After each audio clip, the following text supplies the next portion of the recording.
तुकाराम महाराज सांगतात बाबा, ज्या प्रचिती आली, जो अनुभव आला, तो मी तुला सांगतो की भगवंताला शरण जावं. म्हणून शब्दाची सुरुवात झाली. पहा, म्हणून शब्दाची सुरुवात झाल्याच्या नंतर त्याच्या म्हणून शब्दाच्या माग संदर्भ असते. संदर्भ लक्षात येतो. म्हणून शब्द आपण कला म्हणतो.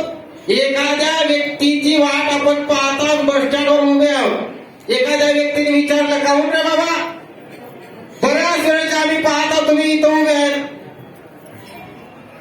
पाहुणे येणार होते म्हणून. संदर्भ, याच्या मागचं काहीतरी कारण आहे. म्हणून शब्दाच्या माग काहीतरी संदर्भ आहे, आणि संदर्भ असल्याशिवाय म्हणून शब्द लागत नाही. म्हणून तुमच्या लक्षात आलं त्यात.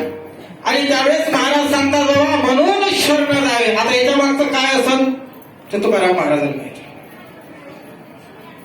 आणि त्यावेळेस त्यांनी सांगितलं बाबा, म्हणून शरण जावे सर्वे भावे देवासी. महाराज सांगतात बाबा, म्हणून भगवंताले शरण जा. मग आता प्रश्न केला समोरच्या व्यक्तीनं,